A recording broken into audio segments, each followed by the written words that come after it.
every time I step foot in the ring, I want to make a statement. And yes, July 29th, I'll be looking to make a statement. For the thousands in attendance and the millions watching around the world, ladies and gentlemen, let's get ready to rumble! Bud, right now, everybody talking about how big Errol Spence's size is against you and stuff like that. Do you feel that his size will be a factor in the upcoming fight coming July 29th? Do you feel that to give you any problems? I don't know. I never been in the ring with him, but in my eyes, no. Because all my life I've been a smaller guy, but I was always the strongest guy. So, you know, come fight night, we'll see. Do you feel you need to make a statement? Because a lot of people feel that you're not a PBC fighter now that you're on that side of the fence fighting Errol Spence. You know, do you feel that you really need to step up this particular fight in order to make that statement to let everyone know who you really are as a fighter? Every fight I'm always looking to make a statement. Every fight, you know, so I'm not going to say it's just this fight that I'm looking to make a statement. Every time I step foot in the ring, I want to make a statement. And yes, July 29th, I'll be looking to make a statement. All right, this is Coach Malachi Williams. I'm with the legendary Mack, Terence Crawford's trainer. As you guys know, you know what I mean, the big fight coming up July 29th. A lot of people from Omaha feel Mack that we're having a fish fry on the 29th. How do you feel about that? I'm happy. I'm happy as shit, man. I'm happy to shut everybody up. I'm gonna show them who the best is now. Trust and believe that. What's the difference between this year and last year as it relates to making this fight, in your opinion? Just a commitment. Just commitment on both sides. That's probably how I could best sum it up. How can you summarize Terence Crawford's mindset going into this fight, being that he's fighting on the PBC? So a lot of people feel that he's really not a PBC fighter, you know, traditional PBC fighter like Errol Spence is, Keith Thurman, Danny Garcia, all of those guys. So what is Terence Crawford's mindset going into this fight? Do he feel that he's fighting an uphill battle, or he just not worried about it? He gonna make it do what he do come fight night? I'm gonna tell you the only thing about Bud, but I don't give a fuck about all that shit, man. He just wanna go in there and get the motherfucking job done and go on by this business and shit. Cause he know what he signed up for and he been wanted, and so he stuck to the course at hand. He accomplished what he wanted to get accomplished as far as getting that fight made. So now it's time to go to work. And this is the same question I asked Bud outside. Errol Spence is a big fighter. Some critics say that he's a little too flat-footed for Bud, but a lot of people say that Errol Spence is a big fighter, strong. He has a tendency to wear down his opponents with relentless pressure. Do you feel as a trainer, because I know you try to train for everything, you studied this guy, do you feel as a trainer that, you know, Errol Spence's size may present some type of difficulty for Bud that he haven't seen since he's been boxing? At the end of the day, they gonna weigh in at the same weight. So they the same size. He might be a half-inch taller or a quarter-inch taller, but hey, that ain't gonna make no bit of difference. But they fought bigger fighters before, so let's go flat-footed, grind you down, whatever you're gonna bring to the table. You know we're gonna be ready. Are you worried about you know, the judges and the referees based on pretty much a lot of controversial decisions been happening as relates to Rolly Romero and Barroso? The judging with Lomachenko and Haney, some people feel that Lomachenko got robbed. You know, the referees jumping in the Rolly fight, stopping the fight out of nowhere. Do you do that cross you and Crawford's mind? You know why I don't cross my mind? Because we got a great team over there that's handling that. So we gonna make sure that everything is fair, straight down the middle. So I'm not worried about that. My job is to get Terence prepared for the fight, and best thing for us to do is not leave it in the judge's hand. So you're taking the haggler approach for the most part, from a mentality standpoint. I ain't taking the haggler approach. I'm just going to take the winning approach. We must win at all costs. Yeah, that's the haggler approach. Remember, Hagler had his first championship fight on his 50th fight, and it was a draw. He really won the fight, and he said after that, he said that he would not leave it in the hands of the judges anymore. Yeah, I think I remember that. And then he turned around and beat the dude. Yeah, beat the dude with Vito. I think it was Vito. Yeah. I guess it is a haggler approach. Listen, last question, Boo. To your knowledge, has Terence Crawford met Al Heyman? I don't know, man. I don't know. I have the slightest idea, man. I don't know. All right, we got my main man, Coach Red, right here, man. Team Bud in the building. We right here in Omaha, Nebraska. Red, what's going on, fam? Hey, man, I'm good, man. Just chilling, man. Enjoying this send-off. Good people, good times, you know. Right now, you got this fight coming up July 29th. This is the fight that you really been waiting on for a long time. I remember when I was here in February, things were still in the works and stuff like that. But now it seems like that everybody in the team is very happy. Everybody's spirits is up.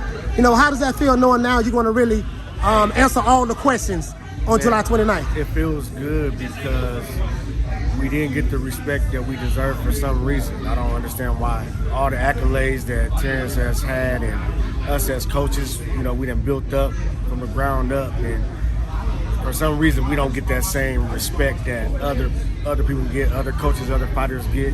So this is the moment that we're embracing and we're taking on this challenge. All hands on deck, and we just ready to go. It's just we've been waiting on this, and it's just good to be here. So now that we know that Bud is not really a PBC fighter, we're not talking about contracts or anything, but being that if Bud feel that he's not a PBC fighter because really he's not, you know, he's here to fight Spence for these two fights from what's been reported. But do you feel that Bud need to make a statement in this fight? Like, you know, does he have the mentality to where he's going to let it go to the judges' scorecards? Well, I can't answer that. I mean, you know, we're going to train for 12 rounds. We're going to train to be dominant. We're going to train however the win comes, it's going to come. Now, I ain't going to tell you what I would like to see. You know what I mean? I'm not going to put that in the universe. But we train for 12 rounds. We train hard, and we're going to be prepared for however it goes. And that's just that. You know, I got a lot of respect for Errol, so I'm not just going to go in there and just say, you know, we going for this or going for that, because he just ain't going to give you this or that. But we definitely coming to do what we got to do to get the victory. As it relates to Errol Spence's size, a lot of people make it that Errol Spence is very, very big, welterweight. He has a pressure style. They feel that because of his size and his pressure, that will be able to wear Bud down in the fight, and eventually he will get the stoppage. How do you feel about that, what people saying about Errol Spence's size? Do you feel that the size would be too much for Bud? No, I don't, and they'll see July 19th. I'm not going to even talk about it. If that's what they banking on, and that's what they feel that his strength is his strength, then that's on them. They'll learn. They're going to learn something July 29th. That's all I'm going to really say about it. So right now, you get training camp is starting. Is Bud focused? Bud is always focused. He's always in the gym. As you can see, you came here in February. We didn't have no fight schedule. What was he doing? Training. He was in shape. Yeah, he's in shape. So that's the difference between him and a lot of athletes. It's only a few that I can name that I've been around that trains the way he trains. You know what I mean? These guys will fight, take 3-4 months off, gain 20, 30, 40 pounds, and they camps be fat camps. Right. We don't have no weight problem with Bud. Bud's always in shape, always sharp. So what we doing is getting better, getting sharper, working on skill set. It ain't no, let's run this extra 2 miles, let's do all this extra work and wear your body and fatigue yourself down just to make weight. Nah, we good. So, I mean, he is who he is. He is who he portrays, and what you hear about him throughout the boxing circles is true. I was talking to Timothy Bradley yesterday, me and Mack outside, and, you know, Tim told a story about how, you know, Bud had put them paws on him, pretty much beat him up in sparring about 2011.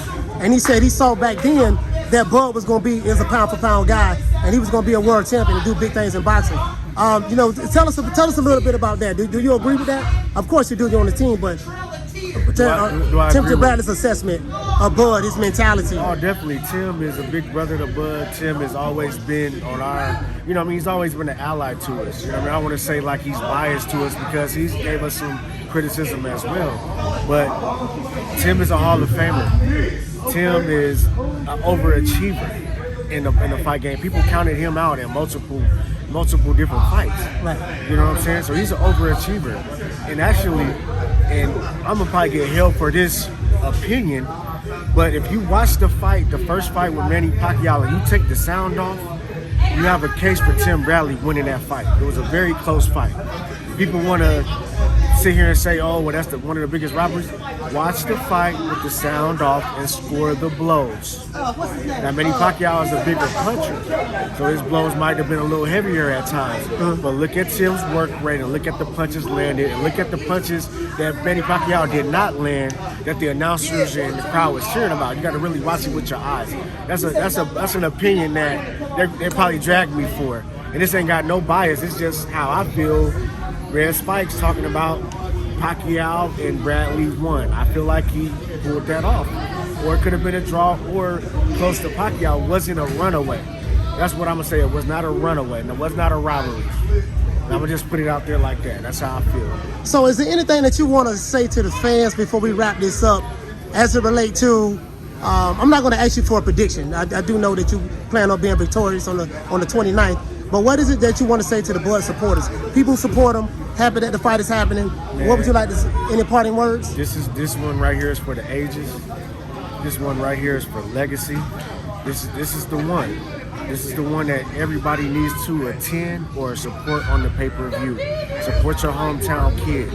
Because anybody that knows him, anybody that's seen him running around in the neighborhood when he was 11, 12 years old, anybody that's seen him at the Golden Gloves in 2006 when he got robbed and all kind of bullshit that we had to deal with coming up, this is definitely for him, it's for us, and it's for everybody. So get on board and support Bud Crawford and support this team.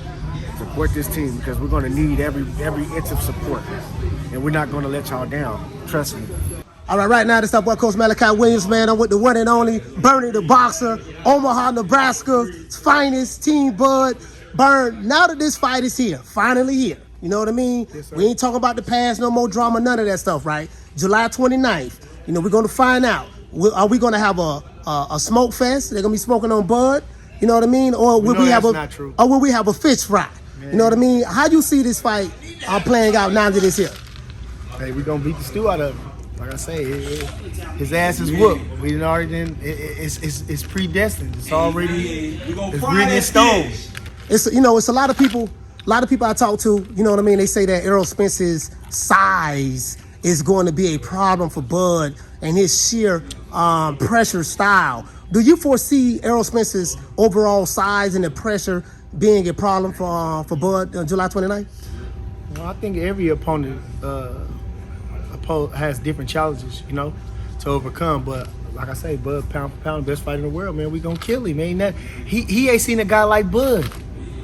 You understand? He ain't seen a guy like Bud. Now we got Steven Nelson, a heavyweight.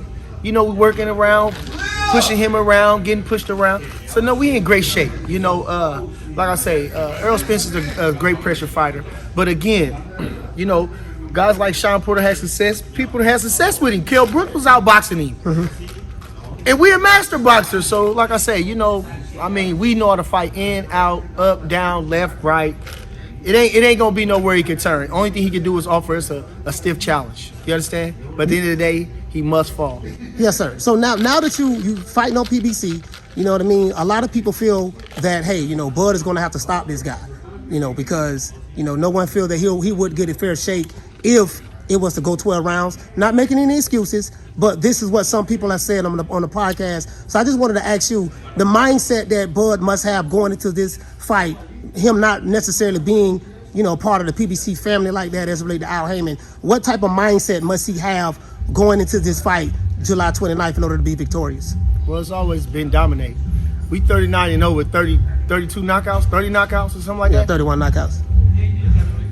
Listen, you ain't had a close fight yet, have you? Have we had a close fight yet? We ain't went to the cards. We ain't had no split decisions. You understand? We ain't had no majority decisions. We ain't had no draws. So, like I say, he ain't got a 100% knockout ratio at 47 for nothing. You know what I'm saying? We didn't field out. This is our mark.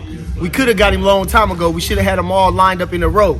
But they've been hiding and ducking and running. But now their time is up. July 29th. It's a fish fry, huh? We gonna treat him like Jesus, huh? We gonna feed the people, huh? We gonna cut him up. We gonna display him in front of the world. You understand? I'm serious, like Jesus. What he do? Took 2 fish and fed the world. We gonna do the same thing. Everybody tuned in from England to Australia to Antarctica. You understand? Come on, July 29th. All right, Bird. This it. So, you know, I gotta ask you like Rocky, the famous. I don't know if you watched Rocky 3, but when there was an interview on Clubber Lane, they asked him when he was in the process of rematching Rocky. They say, Clubber Lane, what is your prediction? Do you have any predictions for this fight, July 29th? Pain. All right. Pain. You understand? all them Texas boys, they gonna be riding on their horses and their saddles gonna be sideways. They gonna be sad. You understand? Man, I'm out of here, bro. Let's go.